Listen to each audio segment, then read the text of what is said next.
അസ്സലാമു അലൈക്കും വറഹ്മത്തുള്ളാഹി വബറകാതുഹു. ഒരുപാട് ആഗ്രഹങ്ങൾ മനസ്സിൽ ഉള്ളവരാണ് നമ്മൾ ഓരോരുത്തരും.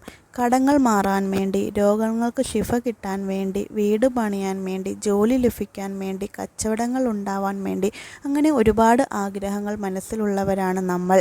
ഹൈറായ ഏതൊരു ആഗ്രഹവും സാധിച്ചു നിൽക്കാൻ വേണ്ടി ഈ ഒരു സൂറത്ത് ഓതിയാൽ മതി. ഖുർആനിലെ 48-ാമത്തെ സൂറത്തായ സൂറത്തുൽ അൽ ഫത്ഹ് ആണ് ഈ സൂറത്ത്. വളരെ ശ്രേഷ്ഠതയുള്ളൊരു സൂറത്താണ് സൂറത്തുൽ ഫത്ഹ്. ഫത്ഹിൻ്റെ അർത്ഥം തന്നെ വിജയമെന്നാണ്. നമ്മൾ എന്തെങ്കിലും ഒരു ആഗ്രഹം മനസ്സിൽ നിയത്താക്കിക്കൊണ്ട് സൂറത്തുൽ ഫത്ഹ് ഓതുകയാണെങ്കിൽ അല്ലാഹു തആല എത്രയും പെട്ടെന്ന് തന്നെ നമ്മുടെ ആവശ്യങ്ങൾ നിറവേറ്റി നൽകുന്നതാണ്. ഇനി സൂറത്തുൽ ഫത്ഹ് ഓതേണ്ട ഒരു രീതിയുണ്ട്.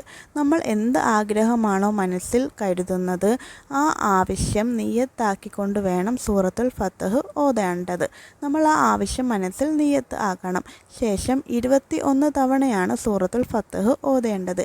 ആ 21 തവണയിൽ കൂടാനോ കുറയാനോ പാടില്ല. അത് പ്രത്യേകം ശ്രദ്ധിക്കേണ്ട ഒരു കാര്യമാണ്. ഒരു ദിവസം കൊണ്ടോ 3 ദിവസം കൊണ്ടോ 5 ദിവസം കൊണ്ടോ 7 ദിവസം കൊണ്ടോ ഓതി തീർക്കണം. ഒരു ദിവസം കൊണ്ട് 21 എണ്ണം ഓതി തീർക്കാൻ കഴിയുന്നവരാണെന്നുണ്ടെങ്കിൽ ആ ഒരു ദിവസം കൊണ്ട് തന്നെ അത് ഓതി തീർക്കണം. അല്ലാത്തവരാണെങ്കിൽ 3 ദിവസം കൊണ്ടോ 5 ദിവസം കൊണ്ടോ ഓതി തീർക്കാം. അതിനും സാധിച്ചില്ലെങ്കിൽ 7 ദിവസം കൊണ്ട് തന്നെ അത് ഓതി തീർത്തിരിക്കണം. അങ്ങനെയാണെങ്കിൽ അല്ലാഹു തആല നമ്മളുടെ ആഗ്രഹങ്ങൾ എത്രയും പെട്ടെന്ന് തന്നെ സാധിച്ച് നൽകുന്നതാണ്. സൂറത്തുൽ ഫത്ഹ് ഓതി ഒരുപാട് പേരുടെ ആഗ്രഹങ്ങൾ സാധിച്ച് കിട്ടിയിട്ടുമുണ്ട്. വളരെ ശ്രേഷ്ഠതയുള്ളൊരു സൂറത്താണ് സൂറത്തുൽ ഫത്ഹ്.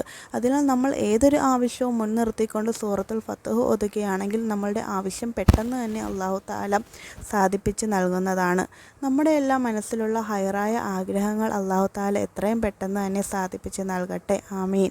നിങ്ങൾ ഈ ചാനൽ ആദ്യമായി കാണുന്നവരാണ് സബ്സ്ക്രൈബ് ചെയ്ത് ലൈക്ക് ചെയ്ത് ഷെയർ ചെയ്യണേ.